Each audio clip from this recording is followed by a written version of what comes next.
Bonjour Ibrahima Diop. Bonjour Monsieur Dramé. Ibrahima Diop, vous êtes l'administrateur du Fonds pour l'habitat social. Vous êtes aussi membre du parti PASTEF, même si on ne va pas parler de politique.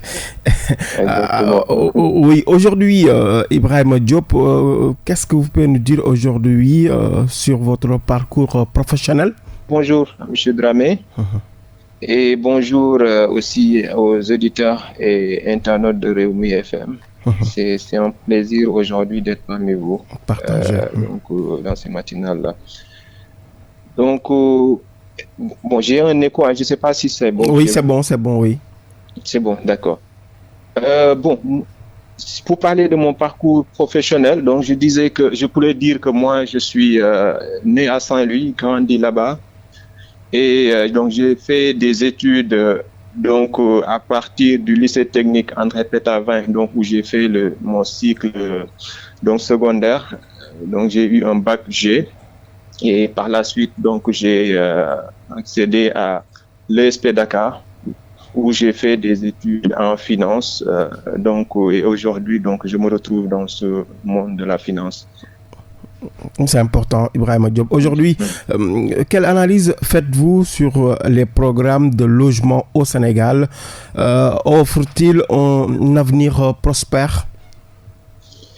Je pourrais dire d'abord, avant d'aller peut-être dans cette analyse-là, il faudrait peut-être faire une petite analyse de contexte. Oui.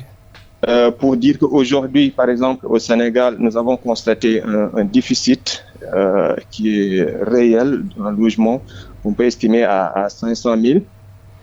Et aussi, il y a l'urbanisation galopante aussi qui nous guette. Et il y a aussi un problème de viabilité de tous les programmes qui ont été mis en place, en tout cas par le gouvernement jusqu'à présent.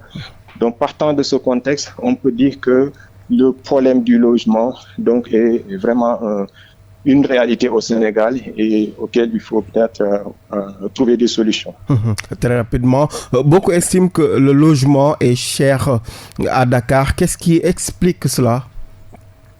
Bon, ce qui explique cela, le foncier peut en faire partie.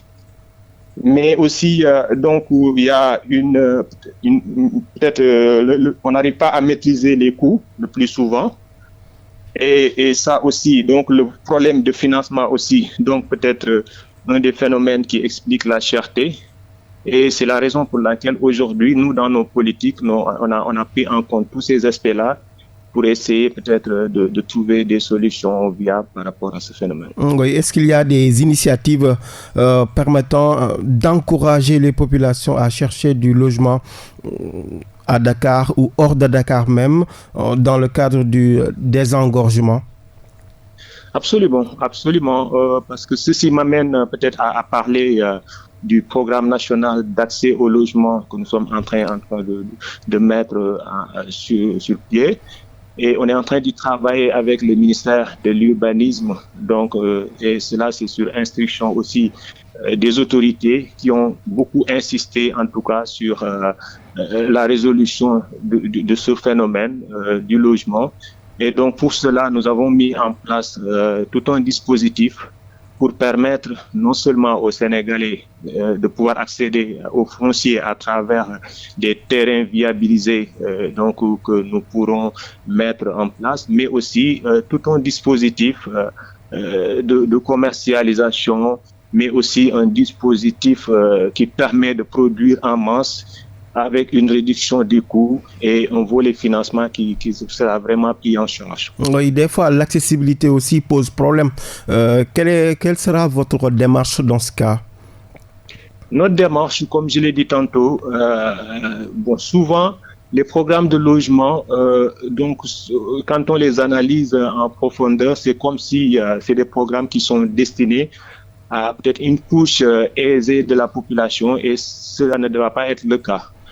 Aujourd'hui, par exemple, si je vous dis que le Fonds pour l'habitat social aujourd'hui a été mis en place pour permettre peut-être à ces couches défavorisées des Sénégalais de pouvoir accéder à des logements, et pour cela, le gouvernement avait mis en place des mécanismes, par exemple, de garantie, de bonification de taux d'intérêt, mais aussi pour permettre à ce fonds-là de financer des programmes de viabilisation pour permettre peut-être à ces promoteurs de pouvoir peut-être amortir les coûts, surtout pour permettre de ressortir des logements dits sociaux. Donc, c'est tous ces aspects-là qui font que, par exemple, on peut parler d'accès facile au logement à certaines couches de la population. Et pour cela, aujourd'hui, la nouveauté, c'est qu'on permet à ces gens-là de pouvoir acquérir des terrains viabilisés.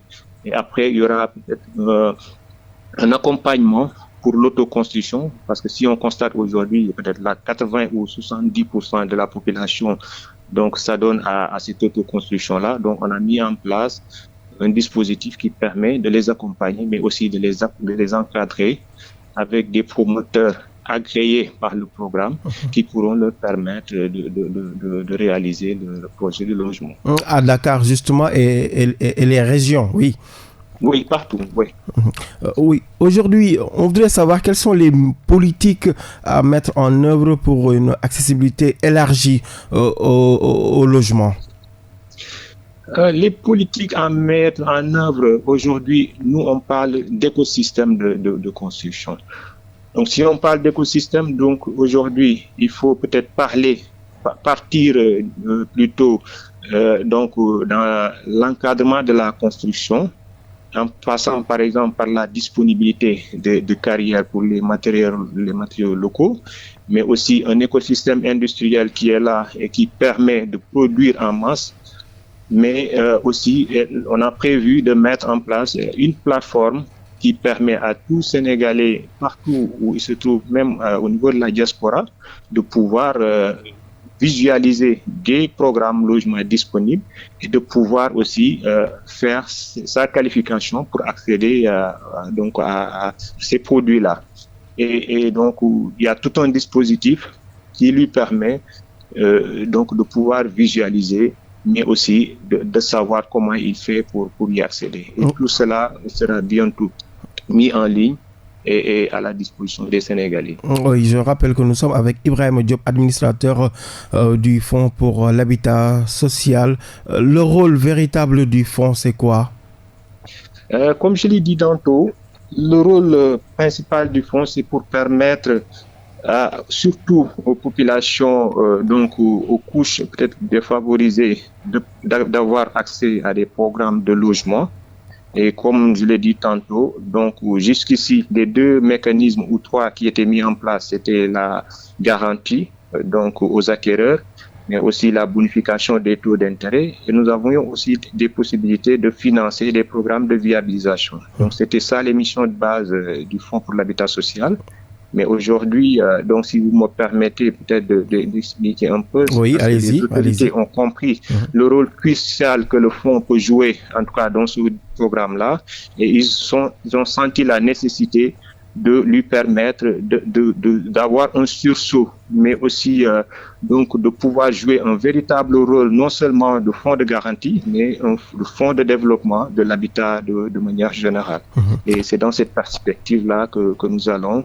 Et très bientôt, donc le Sénégalais de manière générale sera informé. D'accord. Alors, revenez un tout petit peu sur vos objectifs dans le court, moyen et long terme. Bon, si on peut parler d'objectifs à court terme aujourd'hui, donc on s'est dit qu'aujourd'hui donc il y a un déficit qui est là, qui est réel et donc qu'il faut absolument absorber. Et pour cela, donc, on est en train de mettre en place les mécanismes qu'il faut pour donc réduire au maximum ce déficit. Mais on s'est dit que donc, si on doit suivre la logique et tout ce qui est donc aspect procédural pour arriver en tout cas à mettre en place tout ce dispositif, donc peut-être que ça peut prendre du temps et on risque d'aller peut-être jusqu'à 1 an ou plus pour pouvoir démarrer convenablement. Donc on a dit que donc en rapport peut-être avec les ministères et tous les acteurs concernés, de pouvoir mettre en place donc un programme d'urgence qui permet donc d'avoir au moins un volume de production d'ici donc la fin de l'année ou au plus tard en début d'année donc 2026. Oui, votre regard sur les programmes de logement sous l'ère Macky Sall, votre regard c'est quoi?